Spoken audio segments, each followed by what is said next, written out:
Hello everyone, so I'm Ludovic from LUDOVIC DELVAL from the Institute Fraunhofer in Stuttgart. So thanks to the construct to organizing the conference and invited us to do a talk. For those who don't know Fraunhofer IPA and our relation with ROS Industrial. So Fraunhofer IPA is one of the biggest research institutes in Germany, one of the biggest Fraunhofer Institute, and we are field of application within the industry and the robotic and automation. And since now 6 years, we are the coordinator of the ROS Industrial Consortium Europe. And also contributor to ROS Industrial. So for those who don't know really what ROS Industrial is, ROS Industrial is not a fork. It's a common mistake that some people think. Is not a fork of ROS with industrial purpose. It's more like ROS agriculture or ROS humanoid. It's like we create some package or we fork some package and use them in a different way. But this is basically it. It's a subset of ROS packages that has for goal to be for industrial purpose. Since now 2 years, I'm a teacher. I'm teaching ROS to the industrial who request it within the European project ROSIN, which can, if you're an industrial, there is some funding opportunities if you want to have a look for developing some ROS packages. Here's a link, so please check.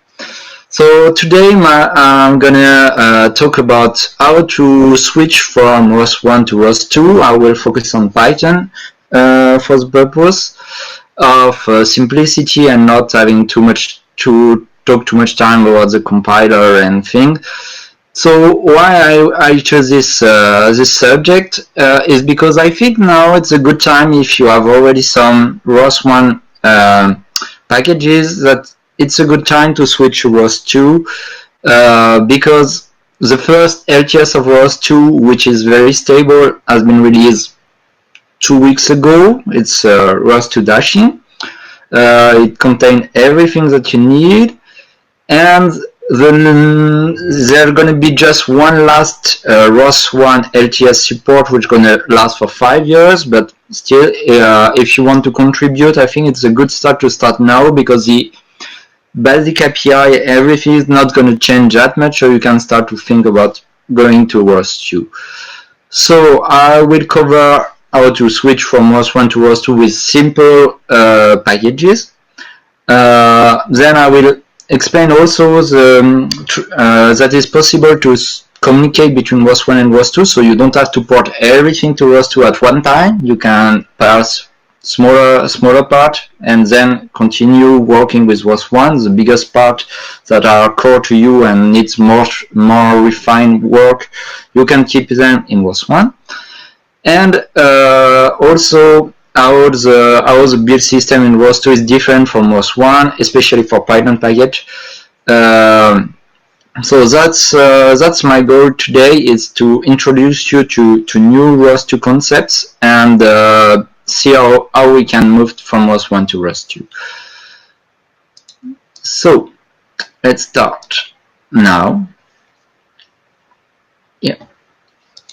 So if you go on here, you will see that if you open the IDE, there is a ROSDev workspace, which was my ROS1 workspace. I tried to make it a typical workspace with small packages. So there is 4 packages: one talker, one listener. One is with my custom message that is exchanged between the listener and talker, and one bring up just to have my launch file and everything. So yeah, we can have a look at the script, but I try to follow the best practices as much as I can. So the listener, even if it's a Python script, as is an executable, doesn't have the py extension. There is in my CMake list how to install the Python package here. The same, the dependencies are sorted out to be just dependent on my custom message. My custom message is very simple, it's just a string and a unit. It was just for the purpose of the example, but the complex here is not. And then there is a talker, which is a typical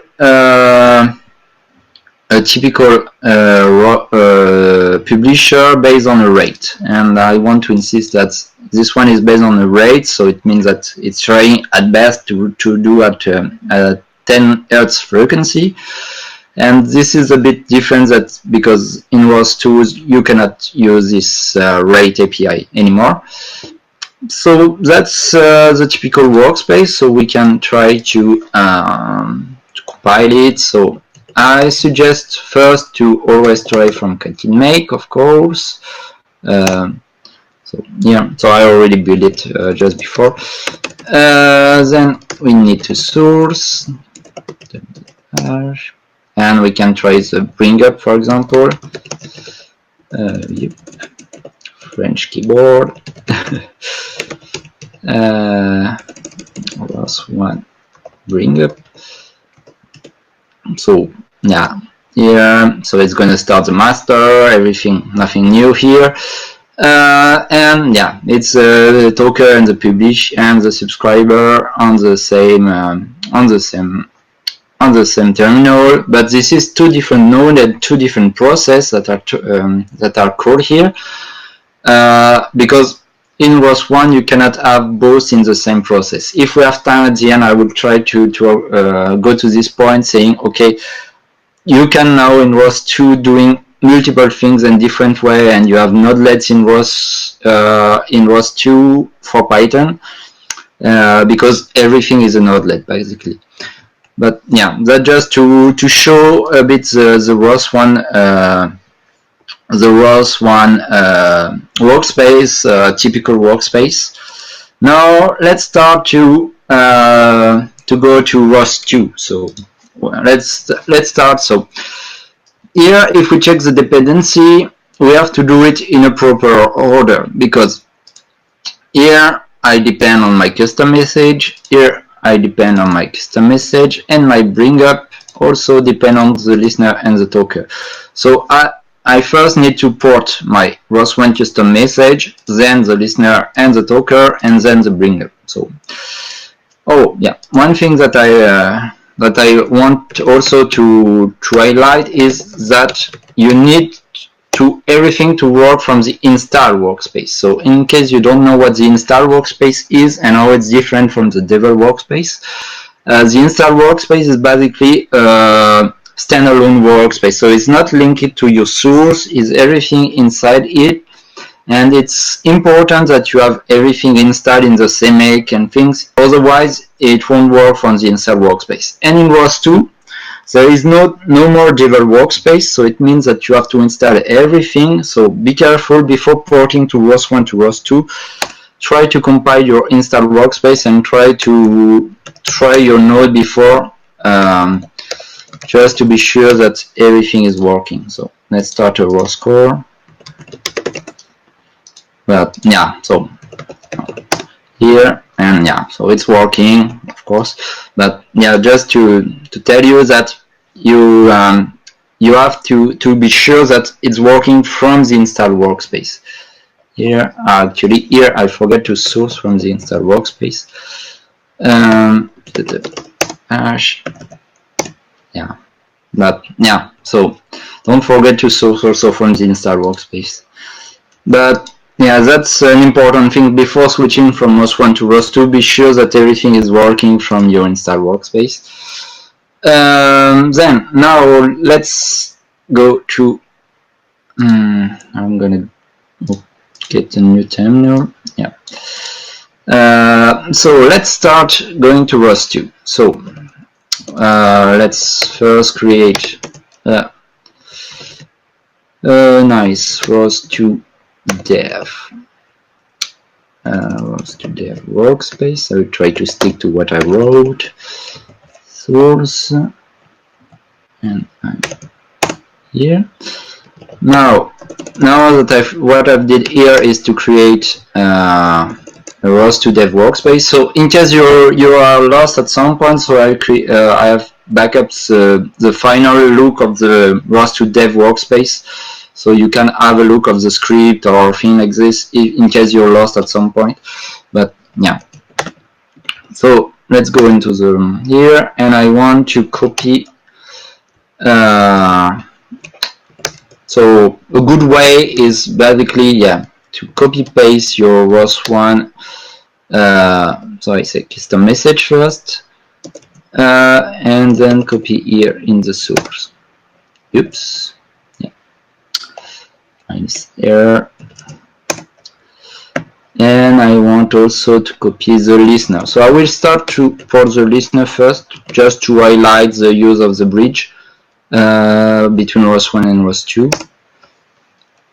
Okay, so now that we have this, let's refresh, and we have a nice ROS2 dev workspace with custom ROS1 package that are here.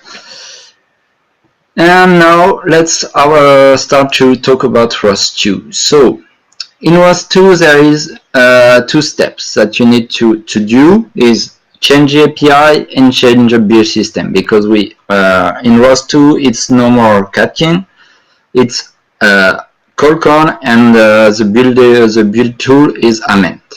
So colcon is the build system and build tool is ament.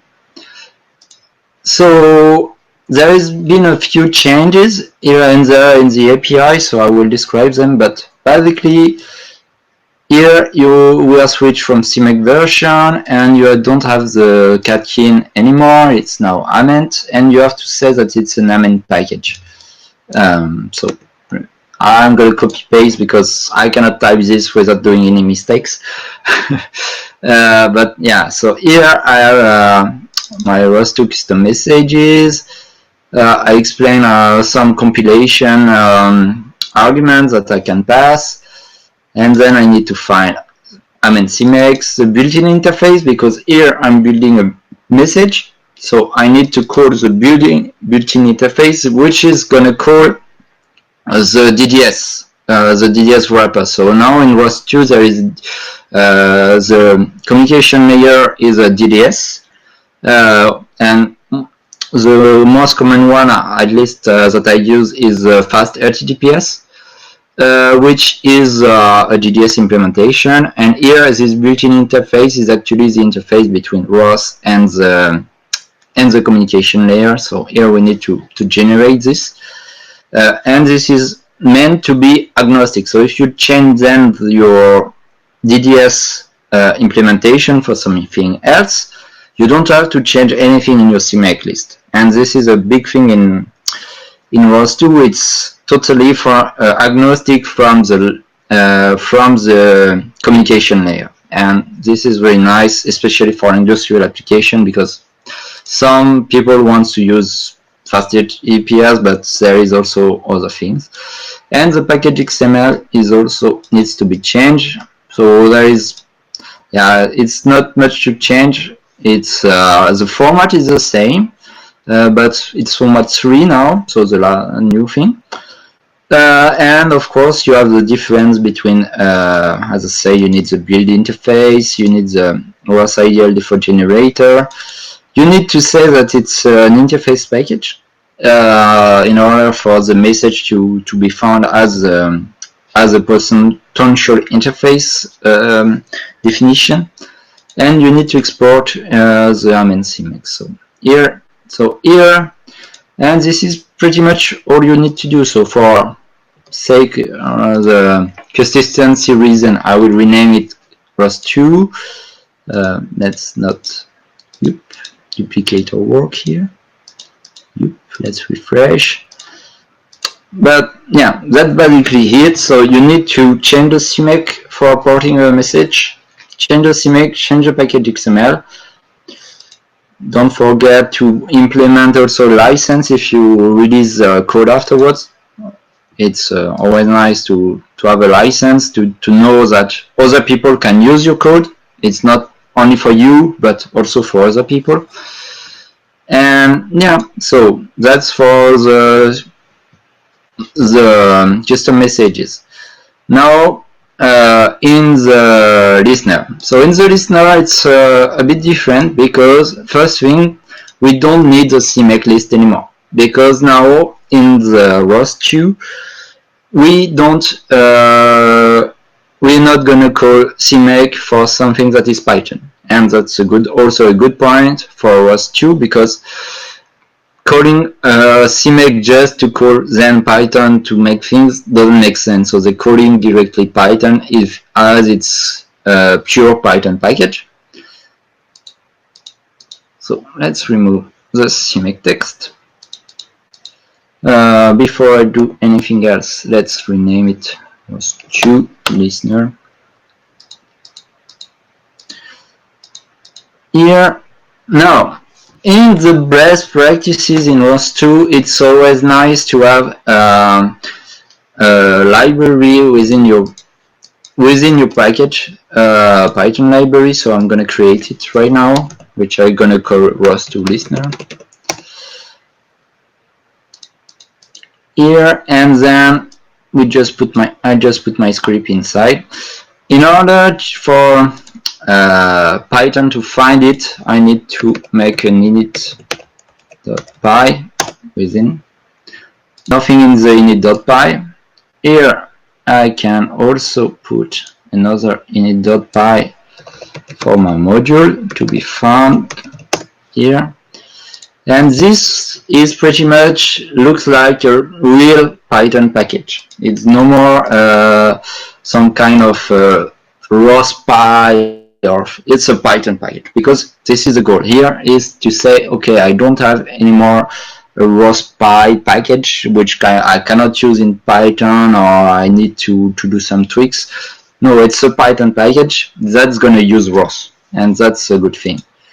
And also here, because now you have a new thing in the setup.py that we're gonna talk just after, I can also keep the extension here, because here it will not matter if it's a Python or things. There is an abstraction in the setup.py to say that's an executable and I want to call it that way. And that's also a nice thing, that you can keep the extension. Now let's talk about the package XML. So of course we need to change the name to ROS2. Let's try to keep some consistency here and say it's now a ROS2 subscriber. And of course I don't depend anymore on the custom message. I depend on the ROS2 custom message. Now it's not rospy anymore, it's RCL, so ROS call library, which is a C version. That's the core of ROS, and the Py extension is just to say that we're going to use the Py client implementation here.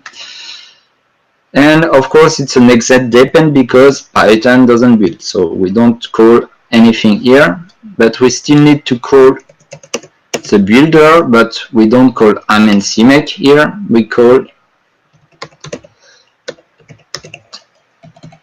the ament Python, because it's a Python package.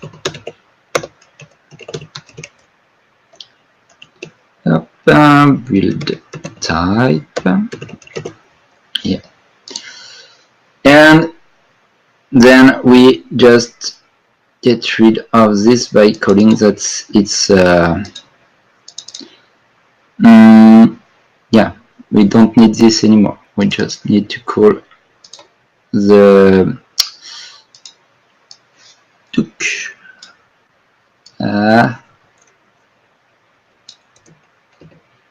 and that's it. And now let's try, and if I didn't do any mistake, it should work. But we didn't port yet the listener.py. No, it won't work because I forget one big step. It's the setup.py, which is coming next. And the setup.py is actually now a real setup.py. This setup.py is what is called by Python when created the Python package and not a ROS package. And this you need to describe your package, basically what you have done in the package.xml, which is for ROS, but now you need to do it for Python. And I'm gonna copy paste because, yeah, as always, it's a bit too complicated for me to write this without any mistakes. Oops, I keep a line here, which it shouldn't be. Yeah, don't forget to save. And yeah, so I'm going to explain a bit what's going on here. So package name, it's a ROS2 listener. This is meant for avoiding code duplication.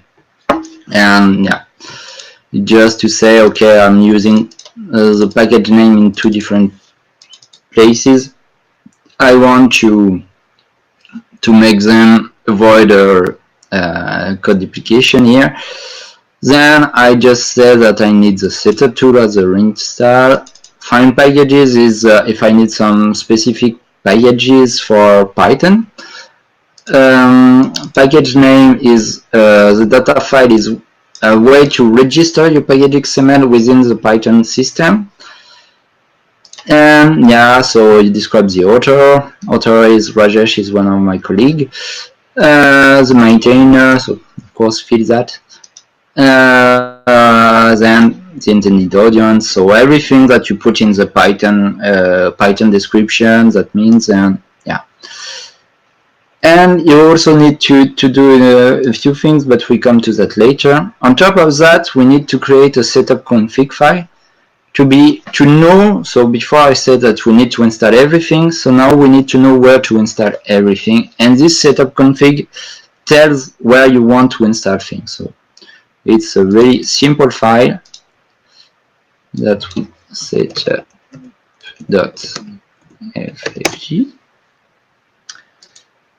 And here we're gonna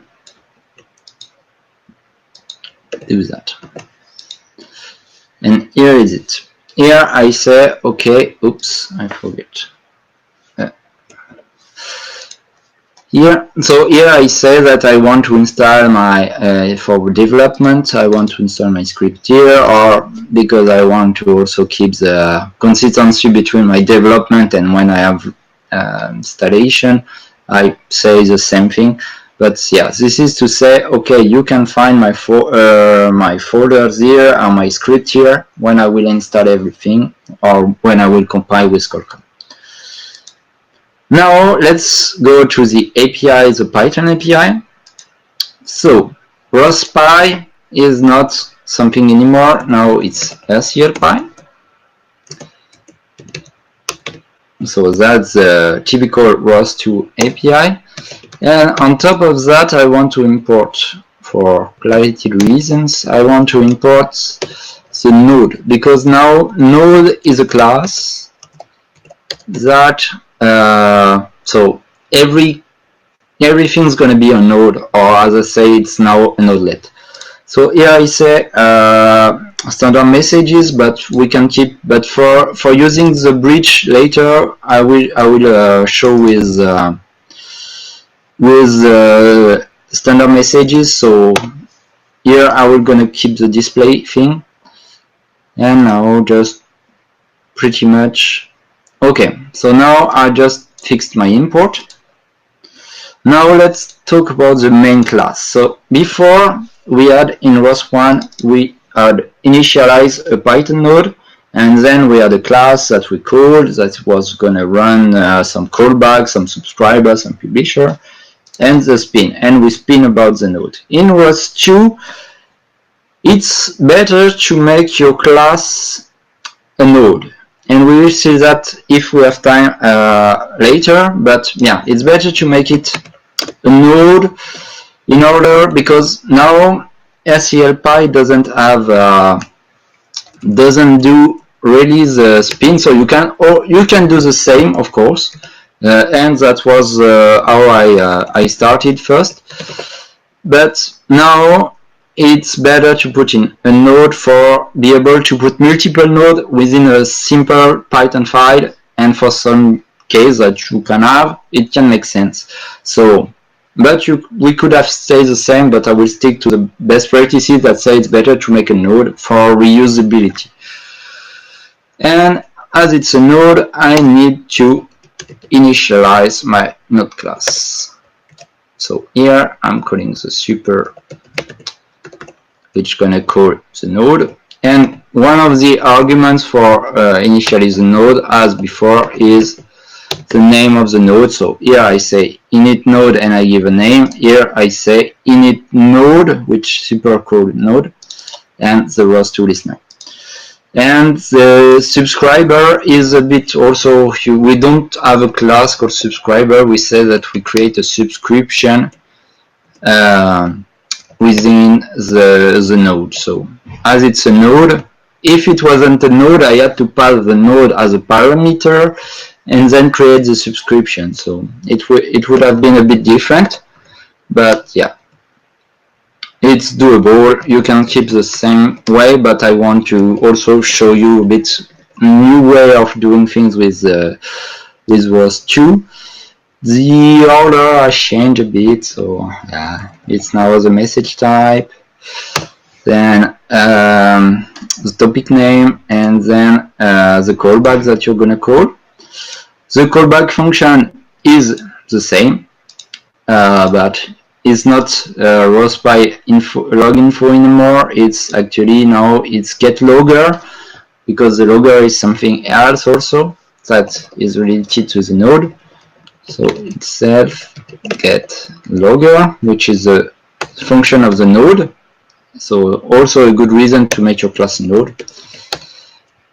And now I just want to do a ROS2 listener. I have received blah blah blah.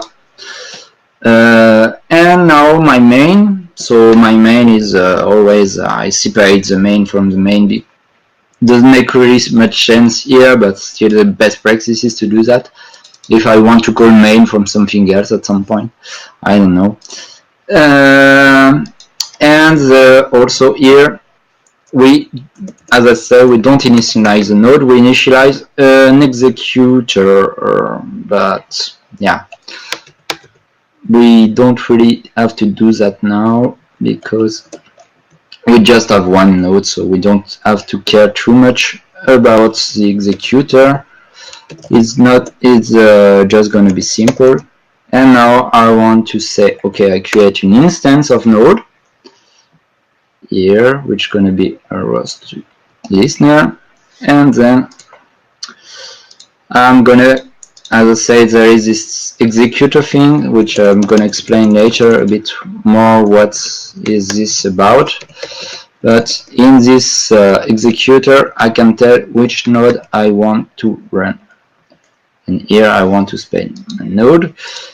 But as I have an executor, I need to, so here with the spin function, it's gonna shut down on its own when I kill this, but then yeah, I need to kill my node and shut down the call here. And this is it for porting from ROS1 to ROS2 for the subscriber. It's not that hard and doesn't change that much. You still keep the same spirit here and there. You don't have to worry too much about new API except for the time API that we come later with the Tutor. But that's basically it, and you have done pretty much here. But yeah, I want to also add something here, is this entry point. And this entry point is basically why you don't need the dot, you can keep the .py, is because you can say, okay, I want to access my script, which is in the ROS2 listener scripts.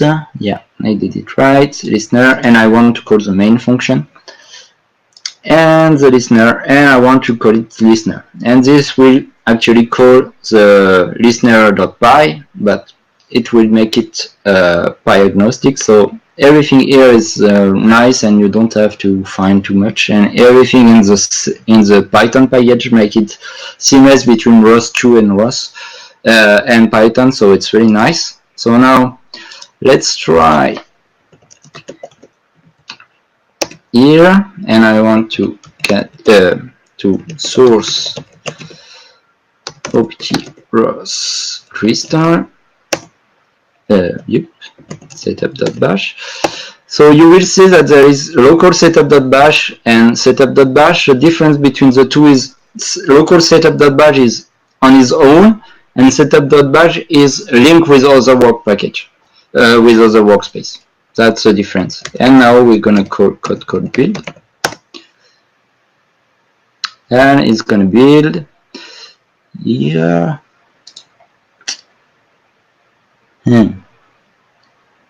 Seems that I did the same. Okay, sorry about that. So yeah,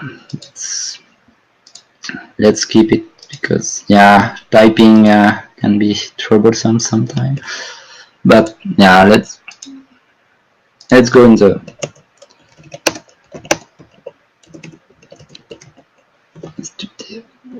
so and colcon build. So it seems that I may have done a mistake in typing somewhere, but yeah, sorry about that. Yeah. So it's gonna take a bit while to finish to install everything here. It's because it's creating new files and new things every time. So when you call from colcon, it's gonna take some time. But yeah, so now I want to source, but here I will source the local setup.bash, because I don't want to load everything when having this.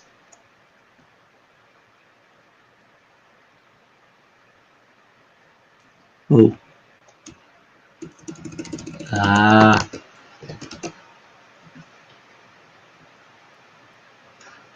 Sorry about that.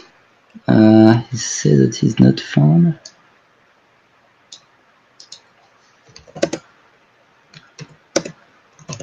Yeah, I tried everything just before, of course.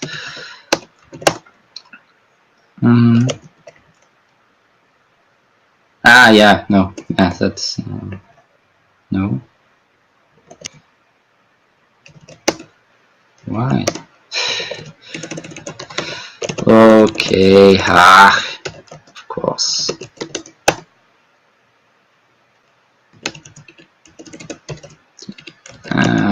I wanted to avoid doing that, but it seems that I have to.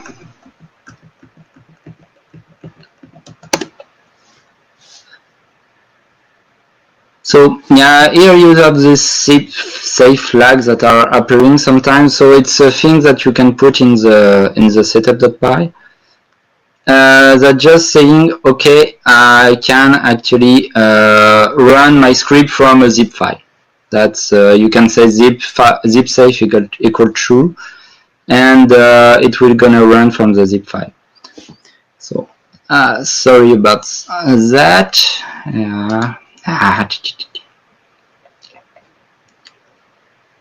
So okay, so now let's hope everything has been.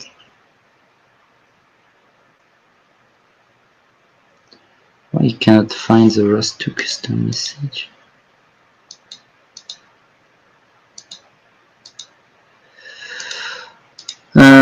Okay, anyway, that should still work, right? ROS2. No.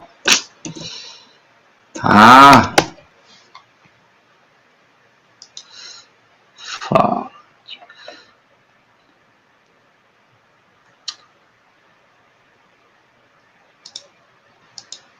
I cannot find this.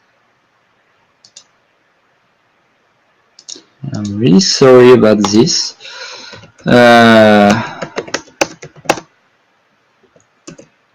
I'm gonna move the ROS2 custom message to some other place.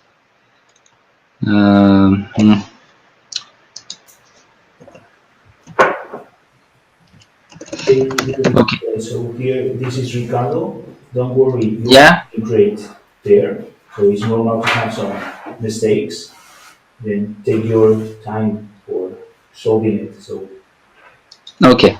no. Okay. Yeah. Sorry about that. So I tried this just before, and everything was working, and seems that I have changed the things between. So let me just find, take my restart setup.bash, just to be sure that I'm restarting with something fresh.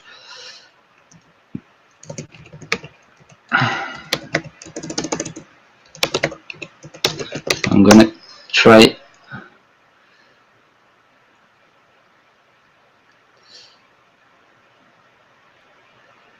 Yeah.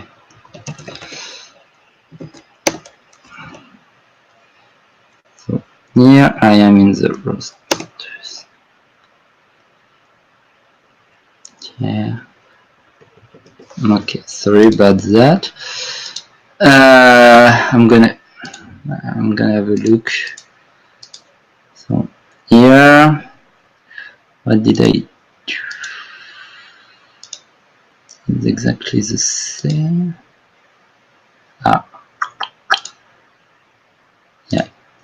Yeah, there is the error. Yeah, that's the problem of ROS2 right now, is when you do an error somewhere, it's not that easy to find it. So that's a bit an issue right now. Yeah, sorry. Everything, yeah, that's because, yeah, right now everything is running in different ways, so yeah, sorry about that. So anyway, let's continue now, and very sorry about that. ROS2 debug system and how to find this error in Adzer are not very clear, and it's going to be improved, and in Dashing is already quite improved, but yeah. Here, so now I can install my setup.bash. Oh, yeah.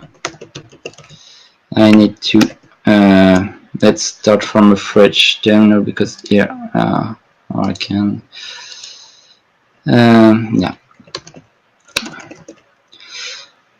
Source install setup.bash here, and I can ROS2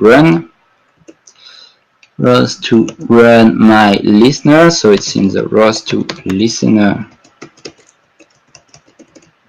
Oops, yeah, I say local setup.bash.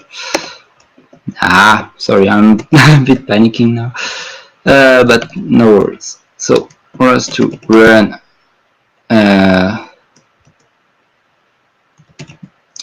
and I forget to source ROS2 crystal setup.bash. So here now I'm sourcing this. So here it's a good way of sourcing your workspace, sourcing the crystal or dashing, and then source the local setup.bash. And now you can do ROS2 run, ROS2 listener, and the listener. Yeah, and yeah, here it's not doing anything, but if we go here, it starts a ROS core, and I can actually, or I can do it from here. Here I can source my ROS1, my ROS dev workspace, install setup.bash, and I say we can do ROS1 ROS1 Tutor and Tutor. Yeah, so here it's publishing. So now I need a bridge between ROS1 and ROS2, and how to do that is actually Okay, I'm gonna do it from here. You have in ROS2 a nice tool which is the ROS bridge, but to run it you need to source first ROS1, so opt ROS melodic setup.bash, and the crystal setup.bash.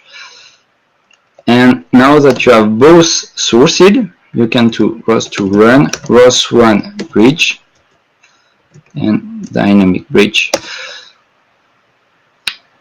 And here, yeah, we can see. Okay, yeah, that's what I said. That's because you need the custom message, and to compile this, I explain you here. I won't go through it, but I explain you how to run the custom, how to build the custom message. It's going to take a long time, and we are already quite short, so I'm not going to express it. But here you can see that, yeah, it's try to connect the two, but it doesn't know the message display. So it needs to do that. That's why if you want to try it, you can do it with a string message, simple string message. Now I will go through the Tutor, and I will not type anything just to save some time. But yeah, so if you go in the here in the Tutor.py, if you go in the package XML, the setup.py, and the setup config, it's going to be similar to what I explained about the listener, so I don't want to go through again. But in the Tutor, the difference, I said, it's this rate thing. It's is with this rate publisher. So if we open the Tutor again, just to highlight it. Where is my ROS? There, yeah, here. Tutor. So here I have something that needs a rate, and you need to sleep to have the frequency. But this you cannot do anymore in ROS2 because there is no time API yet. So one thing that you can do, and the solution that works, is to create a timer, a simple timer with a callback, and say, okay, I'm gonna publish at this rate, and I'm gonna on the callback of the timer, I'm publishing, and it's the same. So I'm just filling the message counter, message get logger here, and then I'm gonna spin the node, destroy the node, and shut down the node.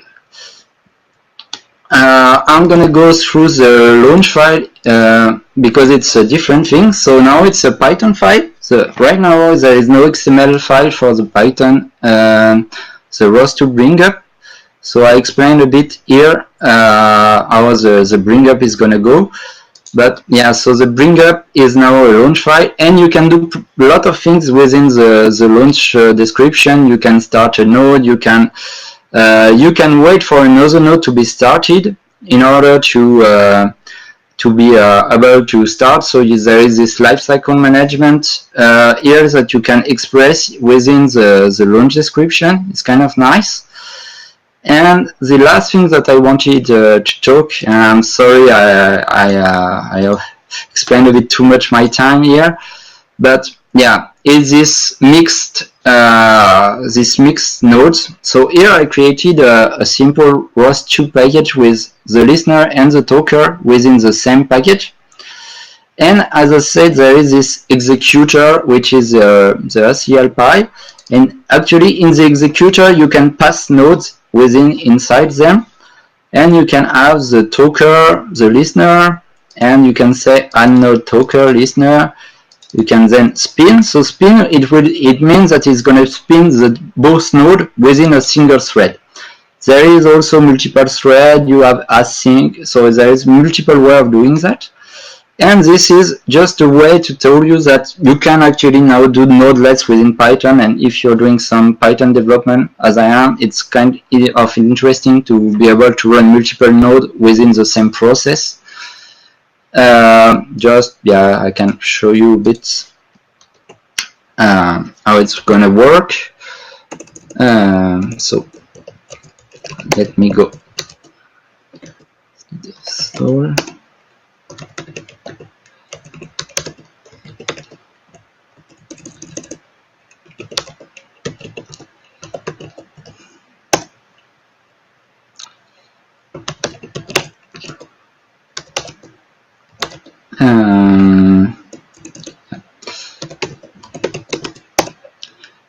Okay, and now I'm going to do ROS2 run, ROS2 Tutor mixed, and the Tutor mixed. And now you have in one process, so it's a ROS run, it's not a ROS launch, both publisher and subscriber. And one thing it's important to highlight here is that they're not using DDS here, they are using memory sharing, and it's much more faster. And yeah, that's it. So that's everything that I wanted to talk here. Sorry I expanded a bit the time, but thank you for hearing, and sorry for the problem. So I hope you learned something, and yeah, pay attention when you're writing this package XML and this CMX, because yeah, the errors are quite hard to find. Thank you.